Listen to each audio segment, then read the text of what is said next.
Welcome once again, and now to get into a conversation on food security and the plans by the Nigerian military, we have Dr. Seyi Adetayo, who's a security and intelligence expert. Good morning, Dr. Adetayo. Thanks for joining us. All right, let's first of all just get your thoughts on the whole idea of the military getting involved in the conversation on food security to protect farmers, to be able to go back to the farms and, of course, solve our food security challenges. Do you see this as a brilliant idea? Well, it's a good idea, but it's actually not new. Suffice to say that the military has always been involved in this for a long time. It's only becoming obvious now that we're experiencing acute food shortage in Nigeria, because the reason why food prices will go up is because it's when there is scarcity, and the reasons are quite obvious.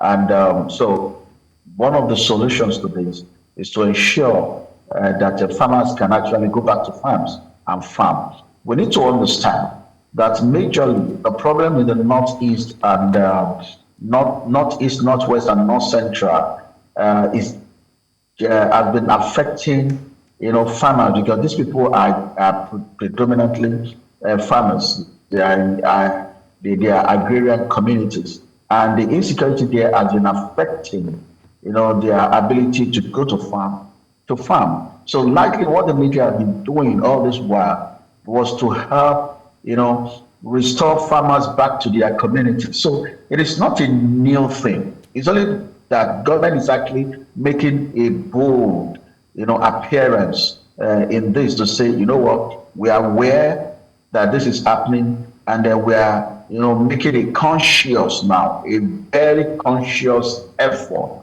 at addressing food shortages through restoring and protecting farmers so that they can farm. If you look at what has been happening in Zamfara State, Niger State, these farmers will have to pay bandits before they can start planting season.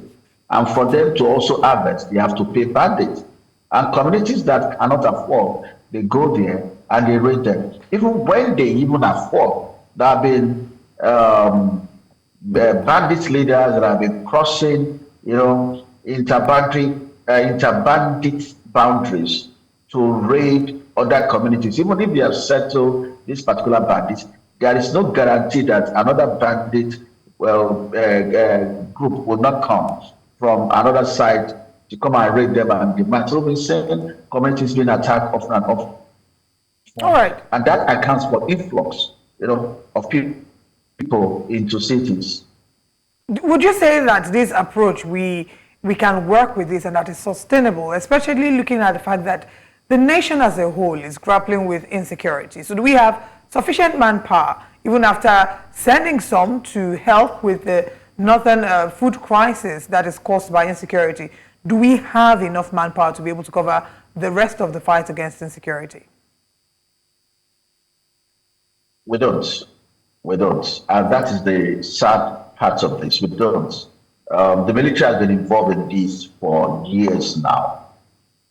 And if we have gotten to a level where the prices of foodstuff have actually gone high up, though there are other reasons, which include transportations and the rest, accounting for this. But we can't take the facts, away from it, that inability to produce enough. Because when we talk about food security, we are talking about accessibility, people being able to access, quality food.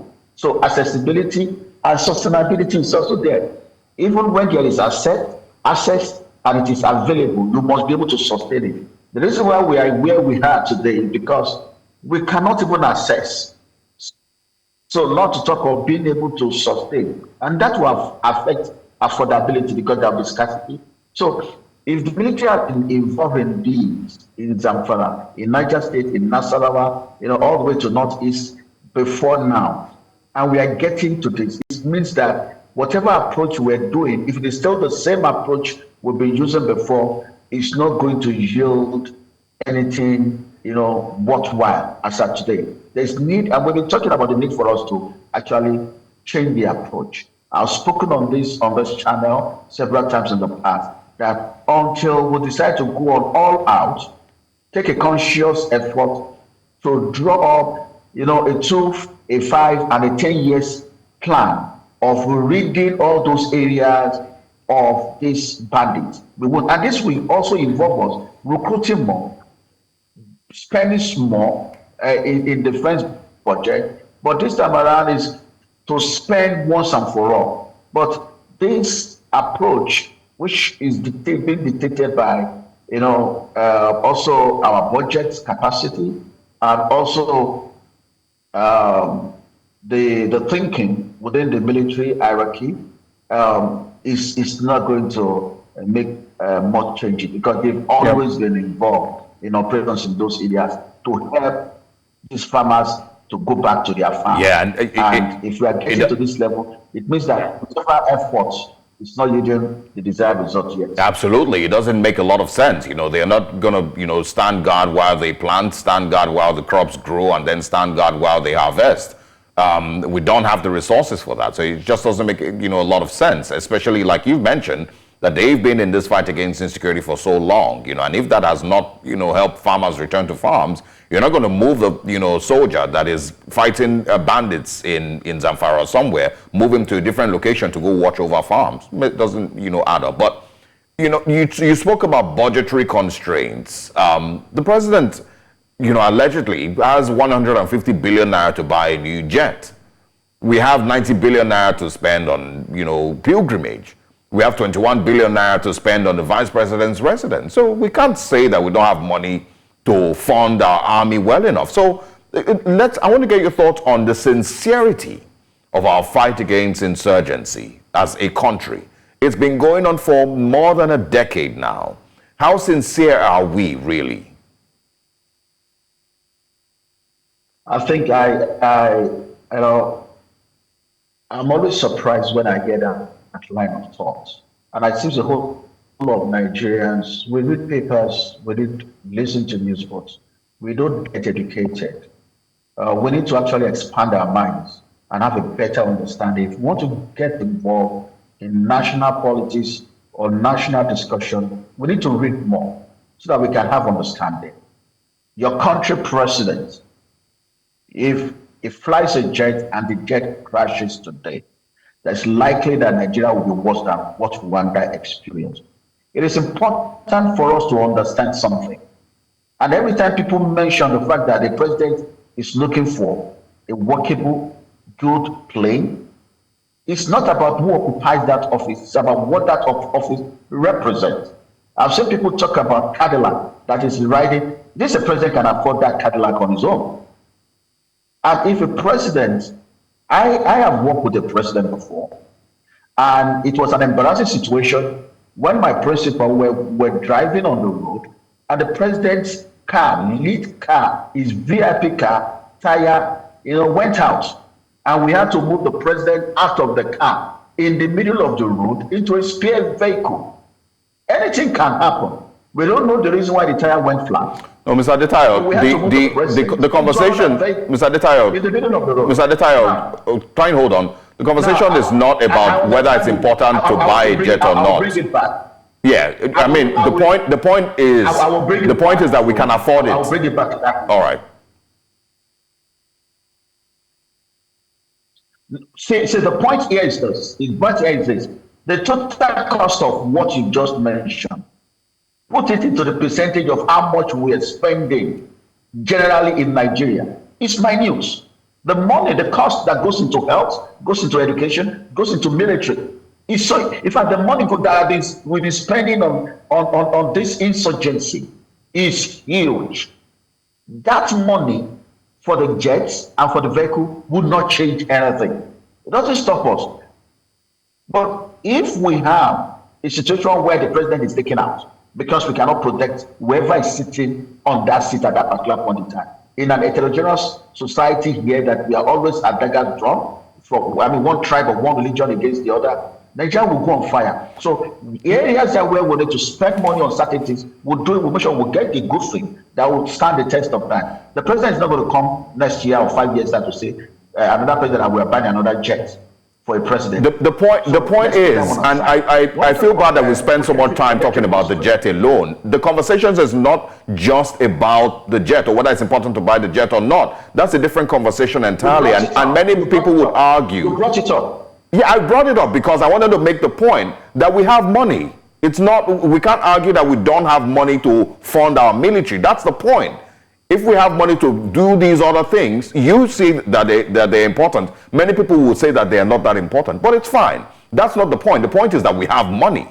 And so the budgetary constraints will be able to actually fund our military well enough. How do you defend that? No. You are not getting the point. Maybe if you have allowed me to, but let me just quickly go to what you just said now. If you look at how much is going into fuel subsidy, how much is going into fuel subsidy in terms of foreign, you will marvel. Right now, we're having challenges with fuel supply. The reason is because the amount of money the landing cost is far higher than what we're dealing with before the beginning of this government. And the government has to pay that difference. We may not have any money to run Nigeria because the money is huge. And as long as we are paying that subsidy, the difference between what we sell in Nigeria and our neighboring countries will be very high. And those first will be getting back to the neighboring country. We'll end up spending the money we're supposed to spend on health, on defense, on education, on other aspects, on fuel subsidy. There's a major challenge. And when we're talking about budgetary constraints, those are the issues that we're talking about. Then in a country like Nigeria, ordinarily, you shouldn't be spending so much money on defense.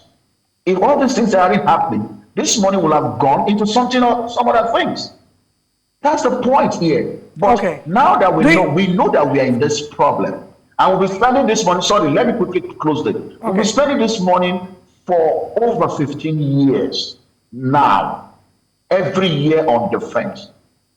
We wouldn't have spent close to 30% of what we have spent in 15 years if we were able to gather this money once and implement a major onslaught that will include us getting the right numbers of manpower, the right number of equipment. We know that that particular year, the larger bulk of our spendings will go into defense, but we know that we're going to clear these things within the next 5 years. I mean, there's still conversation as to whether exactly...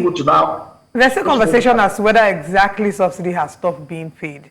It seems like we've hung a lot of our failures as a country on the payment of subsidy. But at the end of the day, the point that we're driving at is Nigerians are not seeing the seriousness in a number of the moves that have been made by this administration to show that they're willing to fight insecurity. But that aside, our final question would be, what advice do you have in terms of short-term measures that we need to take to be able to ensure that, I mean, we're not fighting insecurity the way that we should. So what term measures can be put in place to ensure that we can have food?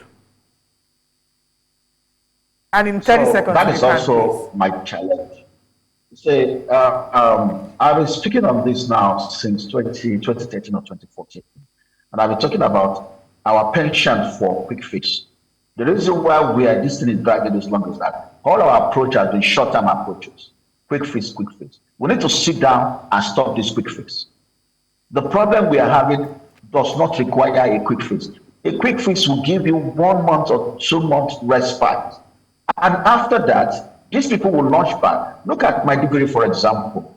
The government is not trying to relocate the people there, but there are areas that have been marked as places where those people cannot go. But the farmers still went back to those people because that's where they have the land to farm. And Boko Haram were picking them, and they are strapping, a suicide vest on them, sending them, drop them, and send them back to the community to go and kill people through suicide bombing. Why? Because they went back to the previous places where they used to farm. But the government have said that we can't cover these areas because we should not clear those areas. That is the problem. These were areas that have been used to provide food for Nigeria. And we have several places like that in different states where farmers cannot go. The moment they go there, they get killed because those places are now being covered by bandits or people that are bearing arms. So that is the challenge. This is not a matter of quick fix. We need to sit down. If we are going to have a national discourse on this issue, the right kind of people not because you carry the title of a general. No, not because you are. Let's get the right kind of people who have understanding of this problem, and let us sit down and discuss it and fashion. I have shared my thoughts on the solution, and I know several other people have shared their thoughts, similar thoughts on how to solve this problem. And until we go into that direction, it's something that we must consciously, agree to go into as a nation. It will cost us so much. It will take a whole lot from us. And it's not something I can discuss with you in 5 minutes, because I need to now obviously and to elaborate so I can understand these measures. All right, now you're talking about the right type of people, and that's why initially I was asking, are we sincere, about our fight against insecurity? But you seem to focus more on the presidential jet and whether it's important or not. That was not the focus. The focus of the question was whether we are sincere in our fight against insurgency or not. You've also alluded to the fact that we. Yeah, I mean that's a different conversation entirely, and we can have that one on a different date. But I want to ask before we go, please, do you think we're still paying subsidy or not? Do you think Nigeria stopped paying subsidy?